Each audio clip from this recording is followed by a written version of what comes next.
want to know from you. So you seem to be good at gathering developments of this fear now of the corona. Novel. I really don't know. It's called novel coronavirus. So let's start. Magandang gabi po, Mr. President. Kumusta po ang kalagayan ng buong bansa dito po sa pinag-uusapan nating novel coronavirus at ano po ang mga hakbang, direktiba at kautusan ninyo sa inyong mga cabinet secretaries tungkol dito? Okay. Let's start with the narratives by saying that everything is well in the country. There's nothing really to be extra scared of that coronavirus thing, although it has affected a lot of countries. But in one or two in any country is not really that fearsome. And in the Philippines, we only have 2 cases,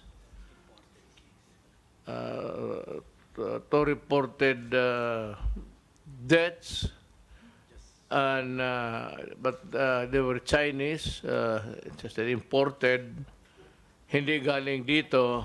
It was not a native of the Philippines, but rather it was an imported one, and the person involved was a Chinese. Ano yung isa? Yung parehong Chinese, pagkili sa HIV/AIDS, hindi mo siya Okay. isa lang ho yung namatay na coronavirus. Isa lang ang namatay sa coronavirus. Yung isa, Chinese din, HIV ang ikinamatay. So, let us be clear on this. 2 patay, but 2 different causes of death. One, imported naman, hindi naman galing dito. So, he had it in himself when he came in. Yung isa namatay sa HIV. Both Chinese. So ito mag-umpisa tayo. The many things that you'd want to know. Apparently there is a lot of talks from the media and from the itong Facebook and even one saying that pauwiin ang mga Chinese. You know, it is not only a case of bad taste, but it is not good for us Filipinos to be saying that. Remember that there are now so many thousands of Filipinos in China, and they cannot go out because coming in or going out of China is prohibited. And that is precisely to contain the propagation of the virus. So walang nakalabas. Now, okay, dito dito, let's talk of China and Filipino.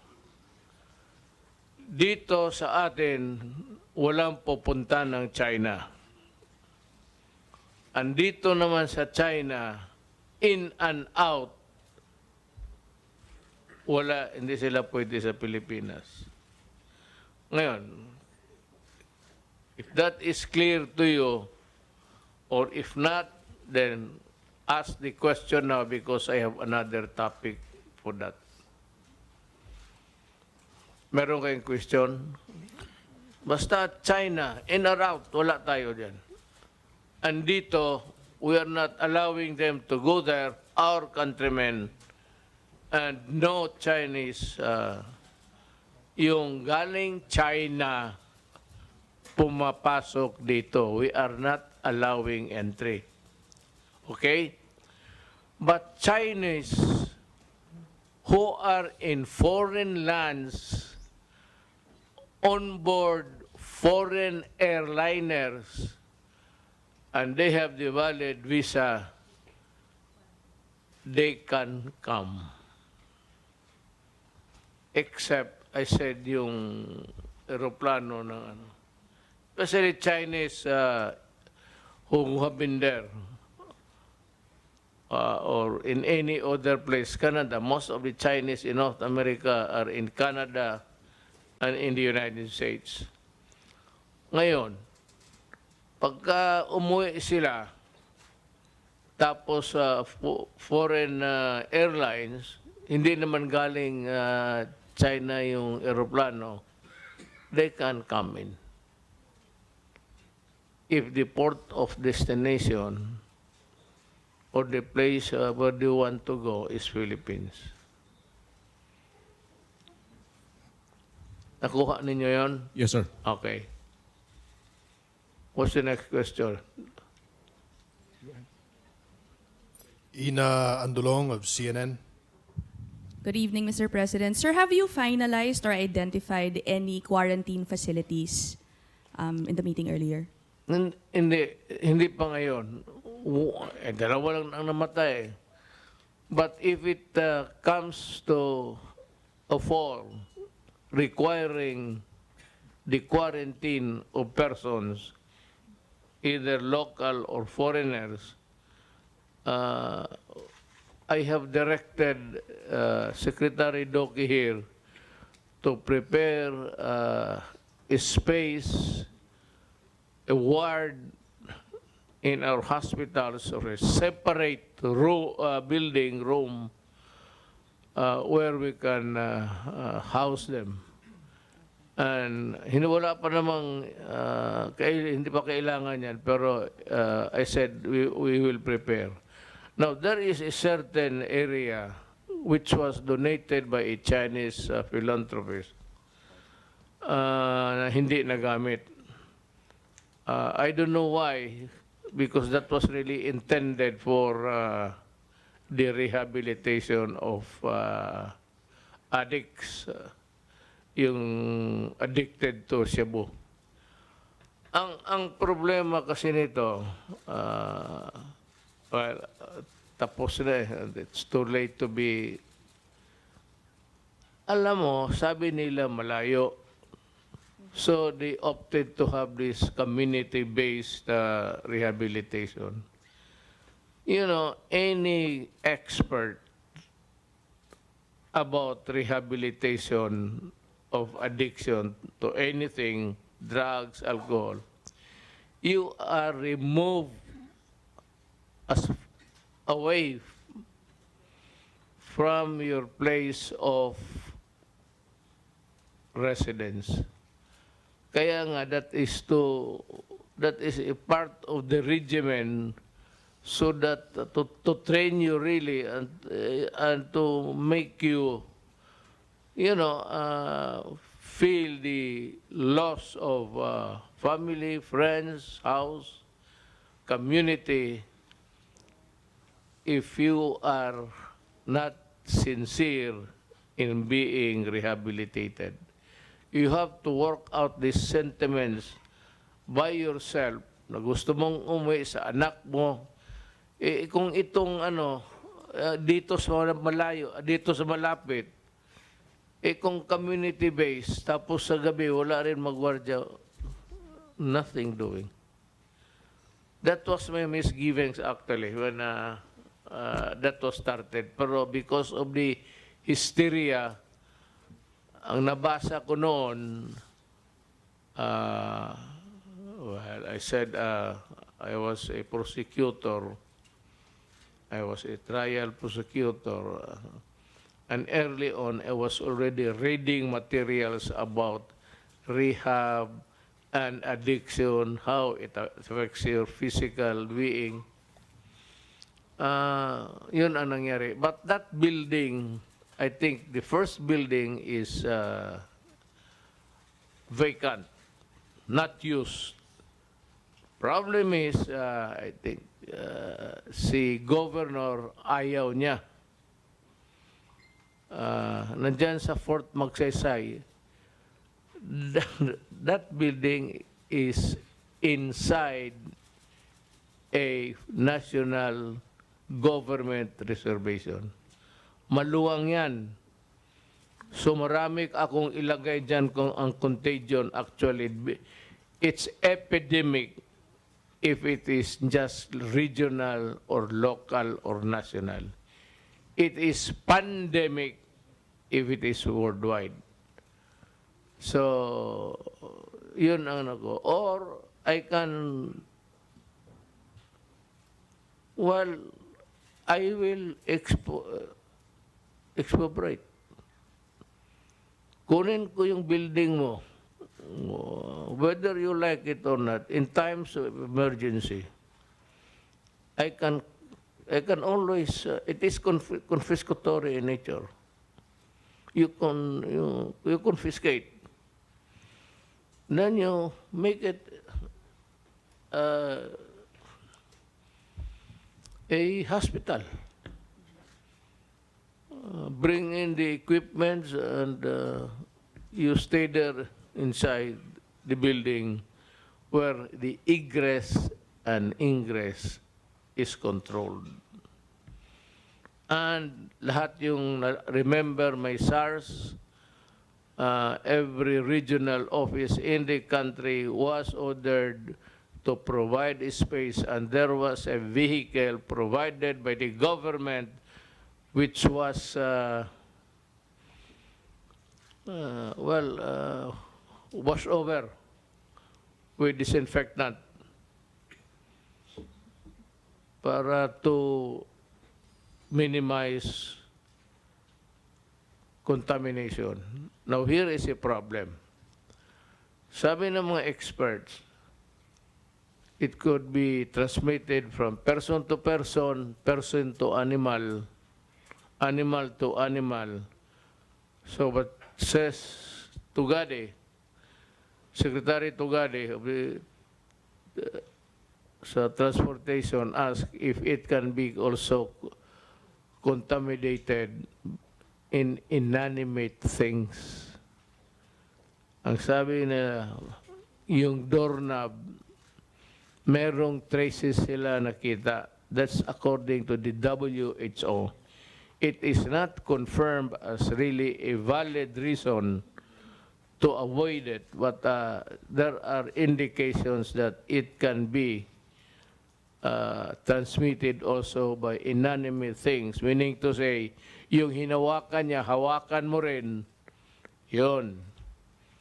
Yun ang problema. So yung incoming, ang tao lang binabantayan mo, hindi mo binabantayan yung cargo. But if the cargo itself can pass it on to human beings or to animals, that is really a problem. It's not, it is not confirmed as valid, but indications earlier studies showed that it can be possibly this. If you say, is it possible? The question would really be like this: would it be possible that these things can be passed on from one person to another by touching inanimate things? Yung walang buhay, yun. So, yun ang isa. Ngayon, kung anong klaseng airline, may mga Chinese. And sabihin, magtanong kayo kung I will bar the Chinese from entering, the answer, of course, is no. That is an utter disrespect to a human being.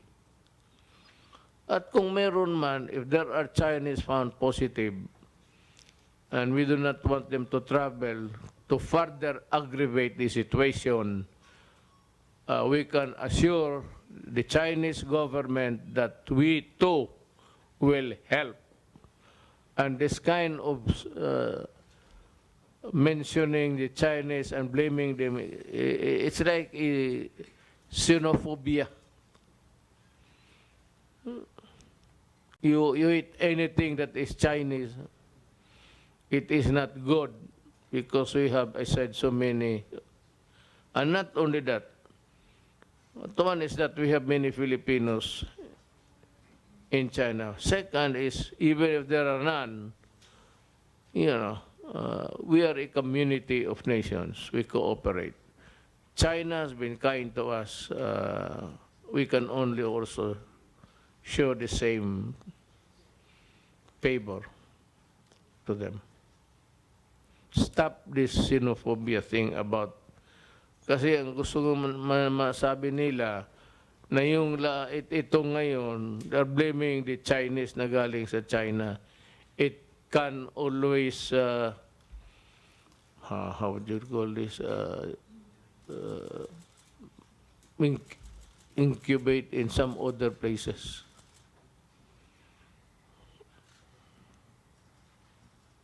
It happened in China, at least the first, yun lang. But that is not the fault of anybody, not of the Chinese, not of the Filipinos, not of anyone. It is really, the world has passed on many kind of problem to the generations earlier. We had the flu that killed so many millions in Europe and some other contagion of a lesser scale. But it would, kagaya ng SARS, I assure you, even without the vaccines, it will just die in natural death. Apparently, itong mga ganito, mga virus, ano to, HIV, nawala na. Meron ko konti na lang. HIV 5 or 10 years ago was a dreaded disease, and everybody was afraid of it, to the extent that it cut the pleasures of the world. Takot lahat mga HIV kasi baka so ayaw na lang. So almost everybody became a celibate overnight. May mga ganun, but it will die in natural death. Ito, matatapos din ito. But would it worsen in the meantime? Maybe. But, you know, the progress of medical science now is far too different from of the yesteryears. Noon, hindi pa masyado. But we have powerful medicines now that even cancer is treatable now. You cannot die of karamihan mo naman, hindi ka naman talaga mamatay. HIV, you don't die of HIV. You die because your body is weakened by the virus, and then the bacteria will take over, and that is pneumonia. Ganito rin yan. By itself, hindi yan. Hindi nga natin alam yung ano yung coronavirus na yan. But lahat na matay is pneumonia. So it would just indicate that there is a virus that weakens your body and would really destroy your white corpuscles, your antibodies. And when those are depleted, bacteria enters the picture, and usually you die of pneumonia. Good evening, Mr. President. Sir, meron lang allegation na sa China, kinukonsil yung totoong number of affected Chinese ng nCoV. And dito sa atin, meron ba tayong assurance na meron tayong transparency at hindi sinasanitize yung mga data? Kasi nagulat yung marami nung nag-announce kayo bigla na may namatay na Chinese. Since ang sinasabi nyo ay under observation pa lang yung Chinese na yun nung before and hindi naman siya yung talagang main carrier ng nung virus. No, he was already yung earlier surveillance and his history. But wala namang na sinabi na yung kanyang homegrown coronavirus. Nalaman lang nila lang yan kung namatay na yun.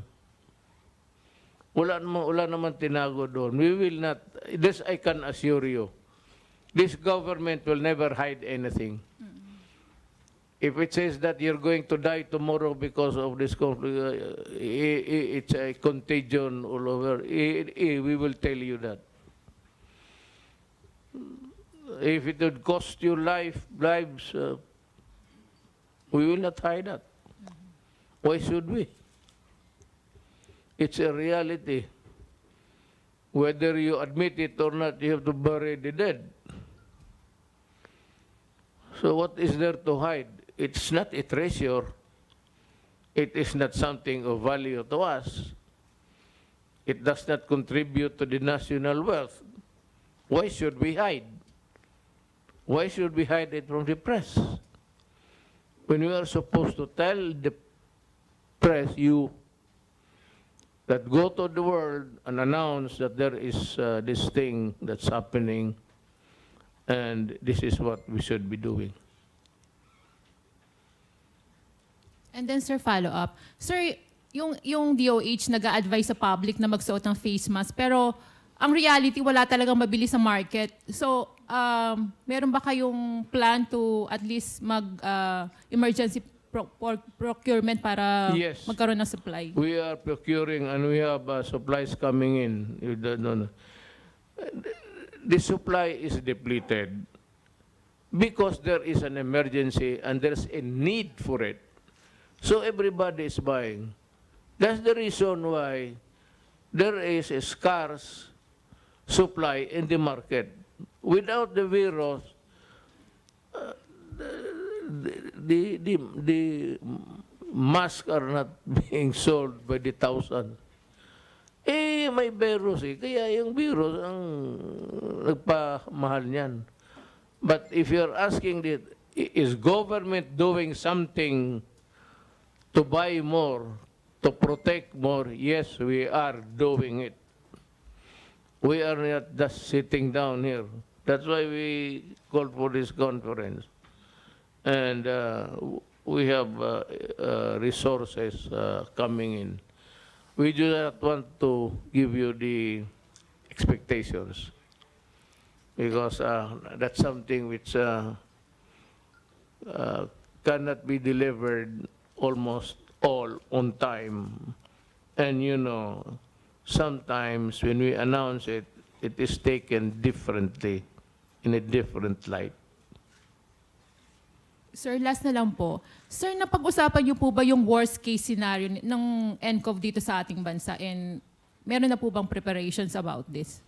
Again, ma'am, Yung worst case scenario, sir, kung sakaling magkaroon ng local transmission dito sa ating bansa, napag-usapan ba during the emergency meeting? yes. You have a very hard-working Secretary of Health. And he's very sincere in his job. This is not the second time that has entered government. In another president, he also was a Secretary of Health. I got him because he is just really good. That is why. Thank you, sir. Thank you, Mr. President. Unless you still want to take questions, the press. Yes, it's 9:35. Is your time correct? Yes, Mr. President. Is it? Okay. We can end the press con already. Well, we can have the whole night. Dinner will be served at... Malacanang press corps is already okay with a press conference, Mr. President. They don't have questions anymore. Sige na, kasi marami kasi, this coronavirus scaring people all over the country. It's ano yan eh, the response of the people from the initial reports of coronavirus was almost hysterical when there was really no need for it actually. And if there is really a virus going around, why do you have to be hysterical? Why don't you just go to the hospital and have yourself treated? Or if you want quarantined, if you suspect that if you have acquired, kaya wala akong nakita nag-ubo. Bakit? Pinipigilan ninyo? Kaya namumula yung mukha ninyo eh. You are suffocating yourself. Feel free. We do not. Ay, ako magkati yung...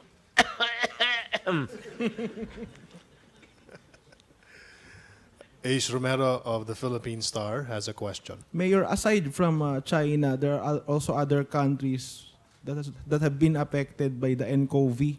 Are there any plans to expand the travel ban to include travelers from other countries aside from China? We know it's always good to go by the WHO. They have all the informations, they have their headquarters. I think somewhere in Hague. Is it? In Geneva, oh, kaya nga, sa Geneva. They have the headquarters there, they have all the computers, they have all the inputs, and they would know what to do. We go by the regulations that will be given out by the WHO. We cannot act on our own.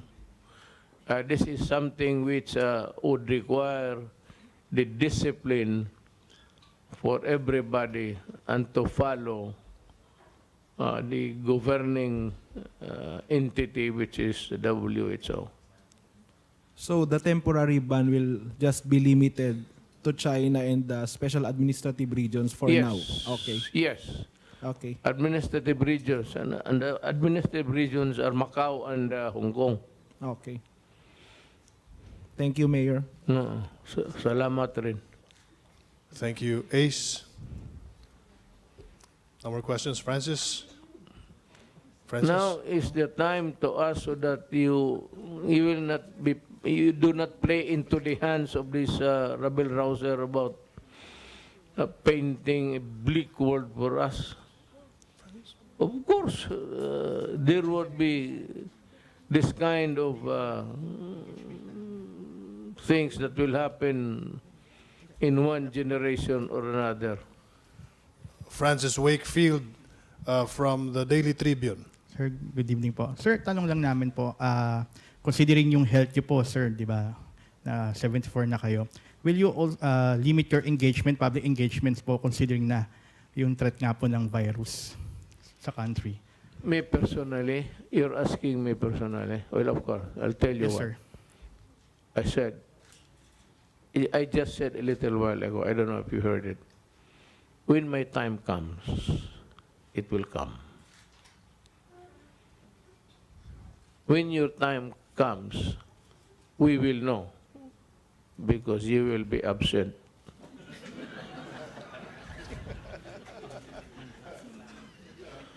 And we will not see you anymore.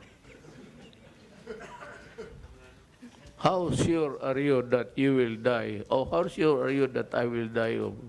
Or maybe even to speculate that I shake hands and get the virus. Of course, I shake hands.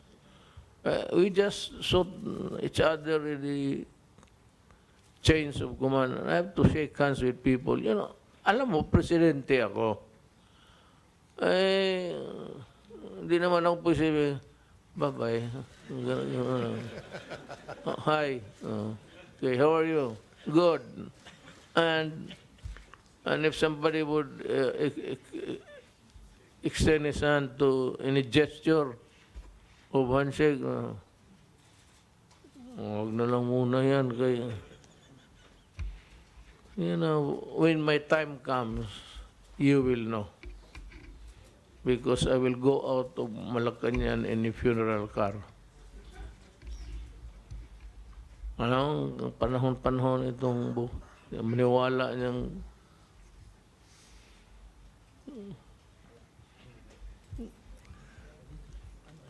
Thank you, What Malacanang Press Corps. Thank you. Mr. President, that ends our press conference.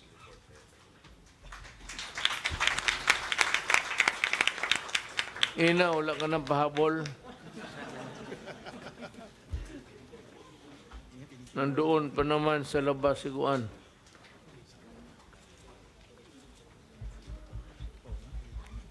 You know, I said, keep faith with humanity. And you know, since then, I said, noon ang cancer was a death warrant. Now, cancer wala na. You can still live, although you'll not be, it will not be equality life, because they're always in pain, or maybe taking medications. But if you're asking, or if you know about death, hindi na masyado nga. And I'm sure I said that every nation who has the resources would already are at work to find out a solution or a way out. Malay mo yung atin, the Filipinos are also doing it. They are conducting. Who knows that tayo ang makauna makita. But there is always a solution to the problem. Yung mga ganito, you can be sure there will be a solution. Do not be afraid of a pandemic style. This is not the year. This is not, I said, the years when yung flu, Spanish flu, but German flu, Spanish flu. The best way is na mabuti no walang Filipino flu. tayo ang the most resilient. Palagi ko hindi abot dito yan. Kagaya ng SARS. SARS midway just disappeared. It came suddenly and disappeared suddenly. Ganon yung mga contagion yan. It has a lifespan and it loses steam. Because people over time also acquire immunity. Yung doon sa China na doon sa mga exotic na animals, wala mang namatay doon. Paano hinigop na nila lahat yung totoo. May nabalitaan kayo? Ang namatay doon, hindi yung nakita mo na doon sa pinikula na aso, pusa, lahat na. Pati yung hita na tinatadta doon, mukhang tao yun. No, not really. I'm not saying. I apologize in advance to the Chinese people.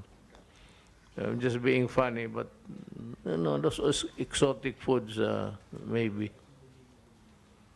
Wala mang namatay doon sa mga gago. Yung mga inosente man. Totoo. Because over time, they have acquired dahan-dahan. Gaya ng sa Davao, nagtanong ako. I mean, no offense intended to my fellow men, ha? Nagtanong ako sa Davao, ilan ang namatay dyan sa boulevard na yung tabing dagat talaga ang bahay, hindi yung facing the road. Ilang namatay dyan, kap sa inyo, dingge. Sabi niya, wala. O ikaw, barangay captain, wala. Okay lahat. Marunong sila kumain, robust. Kinakain sila ng lamok pagkagabi, pag robust pa rin. In other words, there is always a compensating thing. Marunong ang Diyos eh. Lalo na yung mga press na bakakon. Mauna yan. Ano ninyo, anong bakakon? Liar! Joke lang yun. Joke lang yun. Pero marami talaga yung mga bakakon. Pero, bakakon is a Visayan, is lying, sinungaling, bakakon. Wala na? Karami ninyo, yun lang ang walang question. Thank you, Mr. President.